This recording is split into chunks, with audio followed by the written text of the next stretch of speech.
참 예수님 사랑합니다. 사랑합니다. 사랑합니다. 사랑합니다.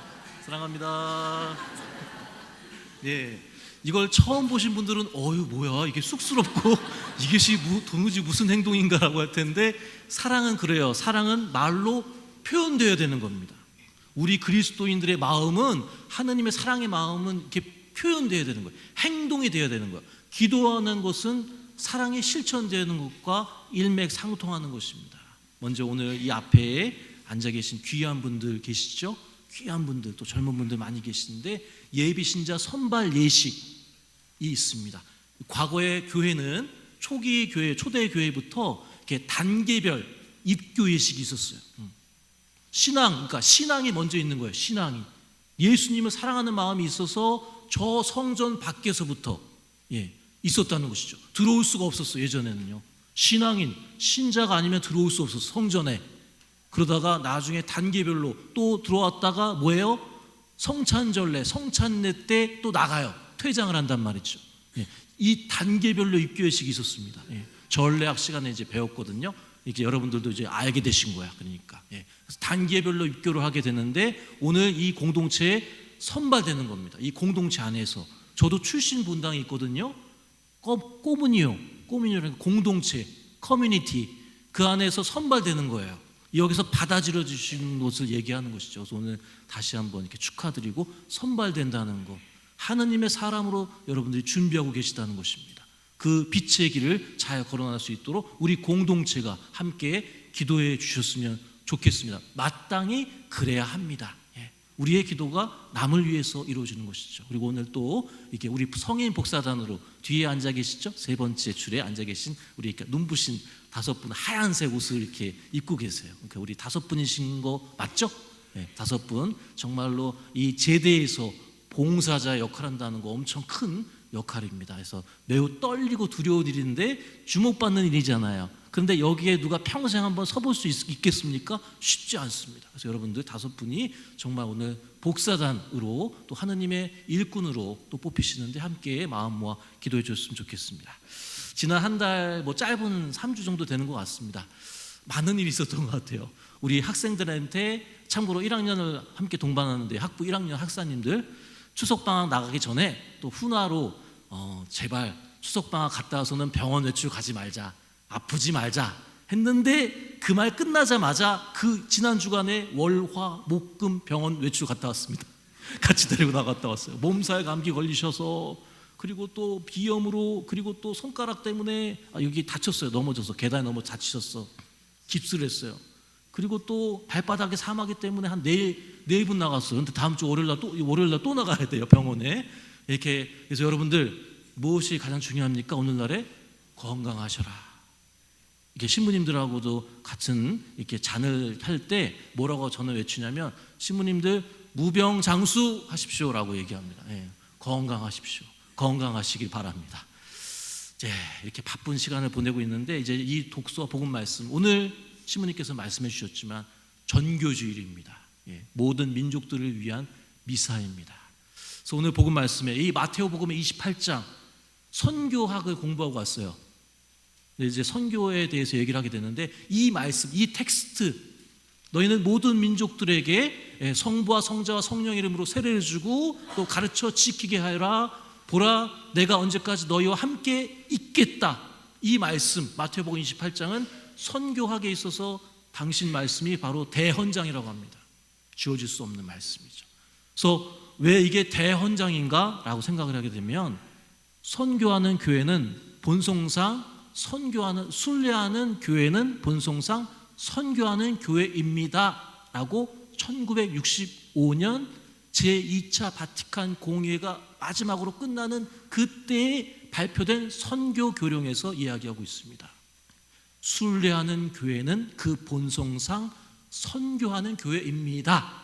아까 신부님 말씀하신 것처럼 우리 세례받은 모든 하나님의 자녀에게는 그 거룩한 의무가 있는 것이죠. 뭐요? 선교요.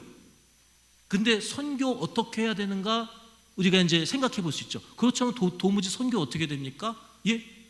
성직자가 하느님의 말씀을 전파해서 세례를 받게 하는 겁니다. 자, 이제 생각해 보세요. 또 비신자, 신자 아닌 사람들에게 하나님의 말씀을 전하고 가르치고 또 타종교, 이웃 종교인 사람들을 회개시켜서 하나님의 자녀로 만드는 것입니다. 라는 것은 과거입니다. 과거형의 선교입니다. 구태의연한 선교 방식이 됐다는 것이죠. 여러분들이 아시지만 정량적, 정성적인 평가가 있어요.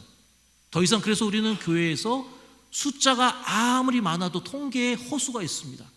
통계, 숫자도 중요하지만 양도 중요하지만 뭐가 중요합니까? 그분들 한 분 한 분의 마음이 중요한 겁니다. 예수님에 대한 매력 때문에 우리는 이 자리에서 이 주일에 거룩하게 하느님의 성전에 함께 모여서 나의 거룩한 시간을 마음 모아 봉헌하고 있는 것이죠. 예수님의 매력 때문에요. 그래서 우리는 생각해 볼 수 있죠. 제 선배 신부님들에게 저희는 받은 것이 많습니다. 여러분들 각자도 받은 게 많겠죠?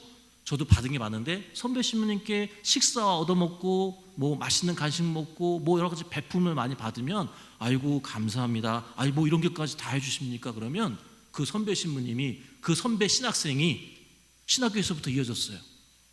그래 나한테 다시 돌려주지 말고 너희들 후배들에게 내가 받은 것을 나도 하느님께 받고 선배들에게 받았으니까 너도 너 후배들에게 하느님이 주신다 하고 나눠주어라, 베풀어 주어라, 머물러 주어라, 동반해 주어라 라고 얘기합니다. 그것이 바로 선교가 아닌가 생각합니다. 그것이 선교입니다. 다른 게 아니라. 여러분들도 내리사랑 아시죠?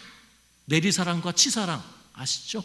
우리가 다 사랑을 받았다는 것이죠. 하느님으로부터 받았고 우리 신체 수지발부 받은 우리 아버지 어머니께 받았다는 거예요. 그거를 나눠줘야 된다는 것이죠. 자, 그렇다면 그 선교 어떻게 해야 되는가? 그 원천이 도대체 무엇인가? 오늘 이 독서의 바오로 사도께서 로마서에서 이렇게 얘기하고 계십니다. 뭐라고 얘기합니까? 들은 적이 없는 분을 어떻게 믿을 수 있겠습니까? 들은 적이 없는 분을. 그리고 선포하는 사람이 없으면 어떻게 들을 수 있겠습니까? 또 파견되지 않았으면 어떻게 선포할 수 있겠습니까? 라고 얘기를 하고 있어요. 우리 대한민국에 우리 오늘날에는 이제 주는 교회입니다.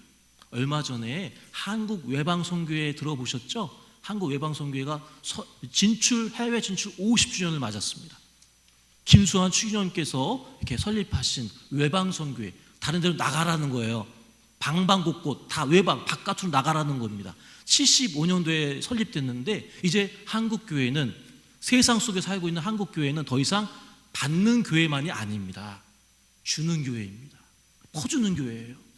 많은 나라의 외방선교회가 50주년 희년을 기념하면서 주는 나라라는 것을 이야기하시더라고요. 큰 축제에 1년의 희년을 이렇게 보내셨는데 우리도 그래요. 그래서 우리도 전해야 됩니다. 여러분들 저는 모태신앙이에요. 여기 모태신앙 가지신 분 많이 계실 겁니다. 그걸 받았다는 거예요. 하느님의 말씀을 내가 복중에 태어나기 전부터 이미 받고 지냈다. 그런 분도 있을 거예요. 공동체 오신 분 중에. 또 어떤 분이 있습니까? 지나가다가 성당이 너무 예뻐서 겉모습에 매료돼서 오신 분도 있을 거예요.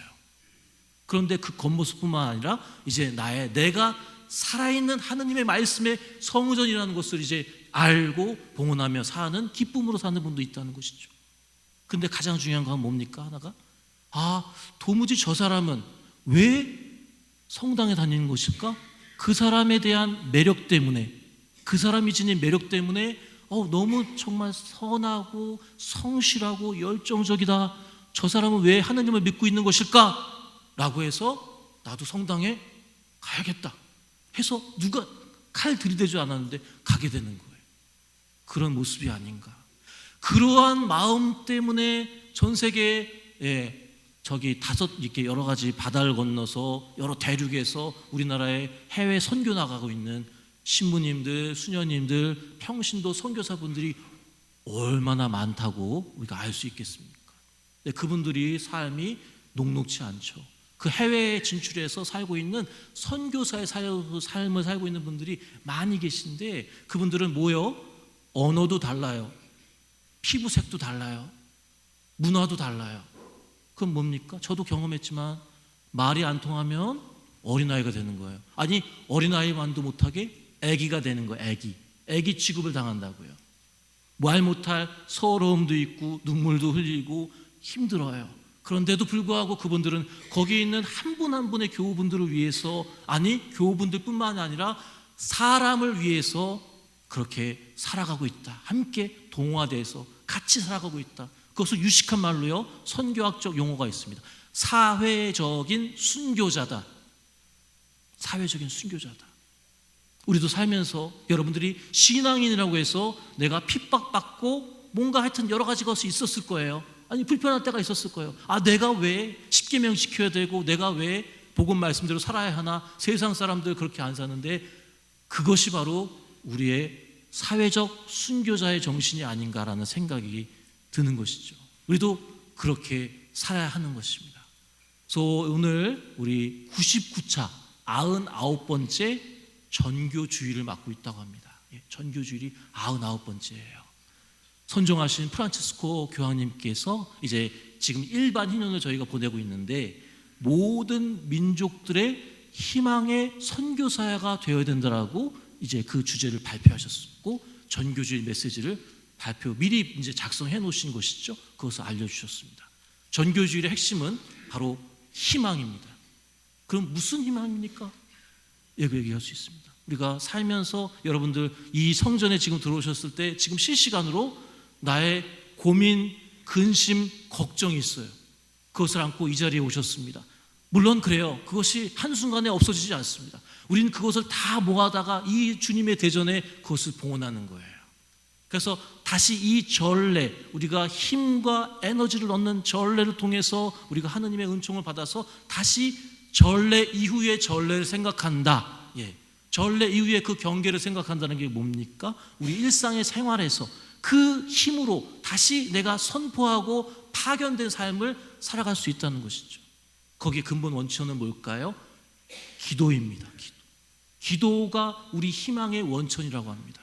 자, 그래서 살아있는 모든 우리 하느님의 백성은 교회 공동체의 희망의 선교사이다라고 교황님이 얘기하세요. 희망의 선교사이다. 뭐를 통해서요? 희망이 없어도 희망한다. 어떻게? 기도를 통해서. 나만의 기도예요. 내가 기도해야 되는 겁니다. 기도하는 사람은 그래서 희망하는 사람입니다. 희망하는 사람은 무엇입니까? 기도하는 사람입니다. 희망하는 사람이 기도하는 사람이에요. 그 모습을 보여주신 대표적인 인물이 있습니다. 구엔 반 투안 추경님을 교황님은 얘기하고 언급하고 계세요. 베트남 공산정권에서 사이공 대교구의 부교구장님으로 75년에 임명되셨는데 바로 그 해에 잡혀가셨어요. 공산화 됐잖아요. 베트남이. 그 호치민시에서 잡혀가셔서 무려 몇 년이요? 13년을 감옥에서, 창살도 없어, 감옥에 창문도 없는 곳에서, 그럼 바로 절망하겠죠? 좌절하겠죠? 그런데 거기서 주교님은, 그 구엔반투아 주교님은 자신의 손바닥에 말씀을 적어놓고 몰래 들여받은 포도주 한 방울 떨어뜨려가지고 거기서 미사를 봉헌하신 거예요. 희망의 선교사의 모습을 희망의 증인으로 사셨다는 것이죠. 그래서 그 이후에 이제 14년의 투어 생활이 끝나고 교황청으로 이제 베트남 국적을 잃고 교황청에 들어오셔서 정의평화위원회 위원장이 되셨습니다.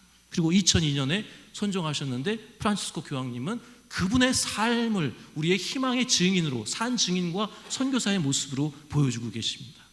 우리도 그렇게 할 수 있습니다. 우리도 희망할 수 있고 우리도 기도할 수 있다는 것을 얘기하고 있죠. 선교는 마지막으로 다른 것이 아닙니다. 내가 누군가에게 미소를 띄워주는 거, 누군가에게 문 잡으면 문 끝까지 잡아주는 거, 그런 아주 사소하고 작은 거가 사랑의 실천이라는 것을, 바로 선교라는 것을 기억하시면서 이번 한 주간 우리도 희망하며 희망이 없는 이들에게 희망을 선수하는 희망의 선교사의 삶을 살아갈 수 있도록 이 미사를 함께 계속 봉헌합시다.